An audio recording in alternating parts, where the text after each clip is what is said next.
I had very little motivation to watch this ONA, mostly because I wasn't familiar with Planetarian and it sounded like it was about a planetarium, which on paper doesn't sound very interesting. However, having watched the entire first episode and surprisingly got entertained by it, it has now gotten my attention.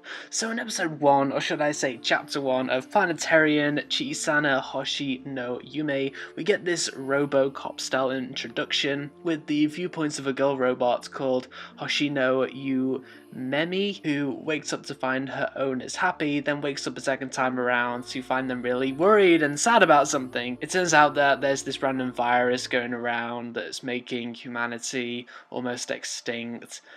And yeah, that's what it's sad about. So safe to say, we're probably not going to get too many characters in this ONA. So anyway, then in this abandoned city by the name of Sarcophagus City, a guy called a Junker is being chased by robots as they think he's an intruder for some reason, and he hides inside what seems to be a department store. So I was watching that thinking, so far so good, I like department stores. Then the Junker meets Hoshino, and Hoshino is like this super polite and caring robot who only wants to please her customers, such as the Junker. I'm not too sure if I'm supposed to find Hoshino cute or just pleasant. I personally did not find her cute, as her character design was so complex and distracting and she talks way too much for me to think of her as adorable. So I just settled on thinking of her as just a kind robot and nothing more. I guess I'm supposed to think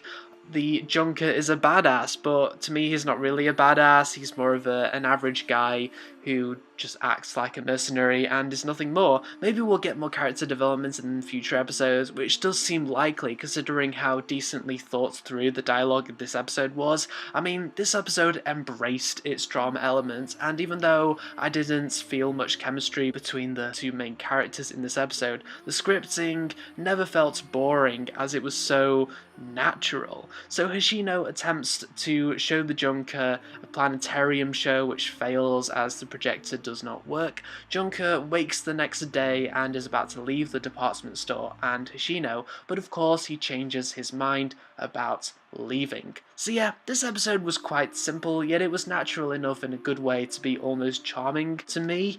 I personally do like it when anime is quite natural, like Pat Labor the early days, as realism can be interesting to watch when it's done right. I feel that the overall execution of this episode was average, but that worked as this episode was about average stuff. I am interested in the next chapter of this ONA, as I just know that the characters and story will hopefully progress nicely.